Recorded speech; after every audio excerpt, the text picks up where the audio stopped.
हमारे साथ let's do it के मैनेजिंग डायरेक्टर मनराज हैं और मनराज जी से हम जानना चाहेंगे कि जो एनजीओ है लेट्स डू इट वो किन किन देशों में और किस तरीके के काम करता है। मनराज जी, पहले ही आप ये बताइए कि आपका जो संस्थान है लेट्स डू ये कितने देशों में और किस तरीके से काम करता है? तो हमारा जो संस्थान है ये 2019 में हमने इंटरनेशनली जाना शुरू किया था। ऑल्दो इसको शुरू हमने 2016 में किया था, बट इंटरनेशनली हम 2019 में जाना शुरू किया। अब हमने जब शुरुआत करी थी तो हमने शुरुआत करी थी सिर्फ क्लीन अप ड्राइव से और पर्यावरण के तहत काम करने से।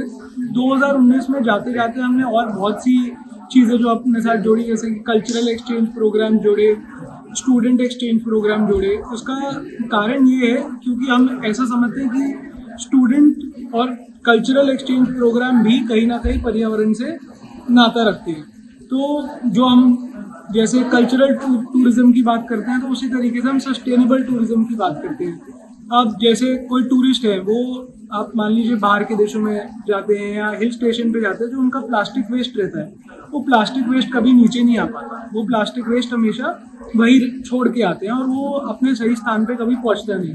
तो हमारी संस्था जो है वो इस तरीके से काम करती है कि हम कल्चरल और सोशल टूरिज्म को भी प्रमोट करें। अब हमारी संस्था जो है यूरोप की अगर हम सिर्फ बात करें तो यूरोप में वियना, एस्टोनिया, टर्की, इटली और स्पेन 5 देशों के साथ काम कर रहे हैं। उसके अलावा मार्च के महीने में हमने यहाँ से 4 स्टूडेंट्स की टीम भेजी थी अमेरिका में।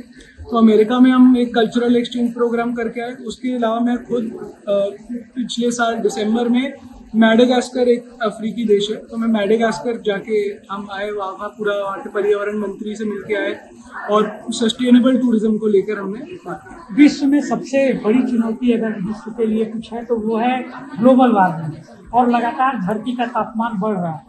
और आप क्योंकि इन्वायरमेंट से जुड़ी आपकी संस्था है, तो क्या आप लोगों का विजन है अगले 2 साल या 3 सालों का, वो क्या टारगेट लेके चल रहे हैं, किस तरीके से इस को देख रहे हैं और क्या आपका लक्ष्य है?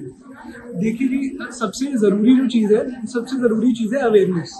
इस पूरे जो मैटर में सबसे मेन चीज़ है वो है अवेयरनेस, कि लोगों में जागरूकता की कमी है। जब तक जागरूकता नहीं होगी इस विषय के ऊपर तब तक वो उस पर काम नहीं करेगा।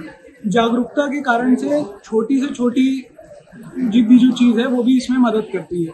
तो हमारी जो संस्था है, हमारा अगले 2 साल में जो प्लान है वो ये है कि ज़्यादा से ज़्यादा हम युवा को अपने साथ जोड़ें, कॉलेजों को जोड़ें, स्कूलों को जोड़ें और अवेयरनेस पे, जागरूकता पे जो है काम करें।